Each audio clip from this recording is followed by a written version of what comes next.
Hi, everybody, and welcome back to Borderlines today.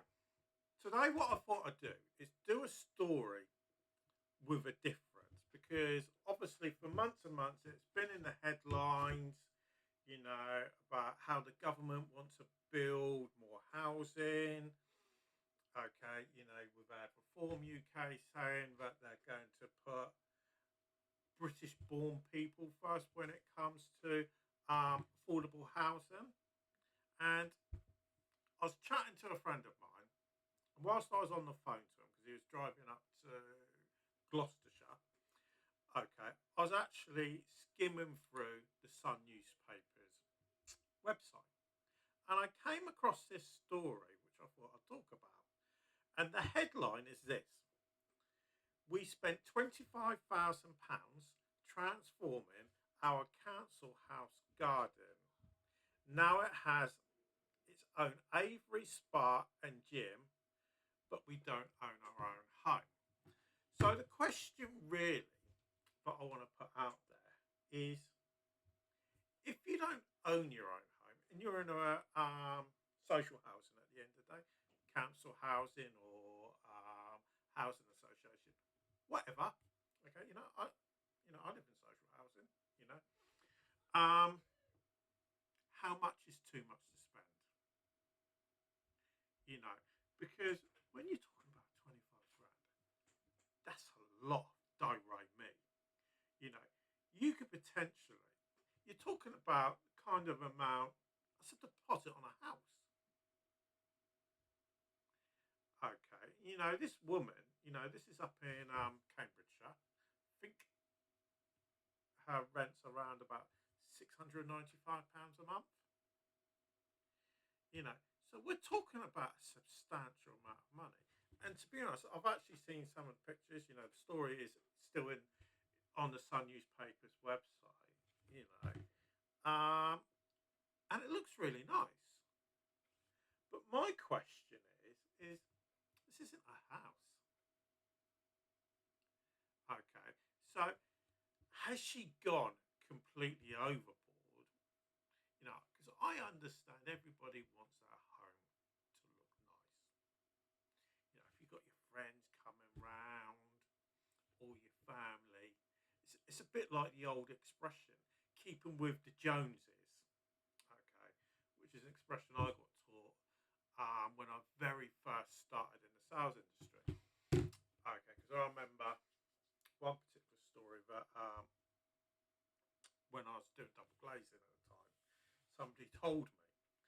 Now there's this road in Basingstoke. My old boss, his parents lived in Basingstoke, and in a 10-year period, this house got sold 3 times, and all three owners changed to double glazing because they were always wanting to compete with all their neighbours, and it's the old cliche: who's got the nicest front door, who's got the best kept front lawn, who's got the nicest flowers, and all that kind of rubbish. Okay, but doing those types of things all costs money at the end of the day. So the question is, when is it that you get to the stage too much is too much? Because if I went through it, this is absolutely crazy. If I can quickly find it, okay, what she's done is off the charts. Okay, so it includes, get this, an aviary, a rabbit hutch, tortoise enclosure, a chicken coop, a vegetable and fruit patch. I agree with that. I've got a lot of this. Nothing quite like doing it or taking the kids down. With this lady, she's probably got grandchildren. You know, taking them out. Growing your own veg. My kids, they got a strawberry patch. They love growing the pumpkins, peas, and all that type of stuff. They absolutely love it.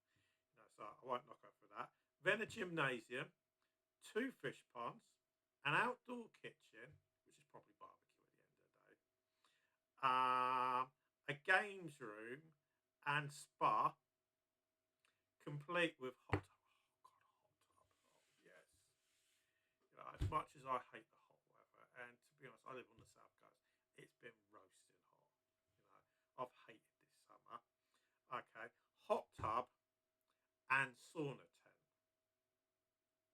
Okay, and it says here, despite the property still belonging to the council, Wendy, who pays £692 in rent per month. So that's why I question: has she just gone overboard? Is can you? Is there any way you can actually condone spending £25,000 on your garden? I could understand if that was indoors. You know, you could go and buy a whole new kitchen for that. Okay, you could get a conservatory. She could have got a mortgage to probably buy the property for what she's actually spent. You know, so I'm not going to knock her for wanting it to look good, but the question is there a stage that if you are in a council property or you are in some form of social housing, you know, like for instance, like I'm in, when you got to say, no, I'm not just going to keep on putting money in so they can benefit from it at the end of the day. Because the reality is, if she died next week, and I hope she doesn't, obviously, the council are going to take the property back and they're going to smash it all up. It's not going to stay there. We all know what the councils are like. So let us know what you think.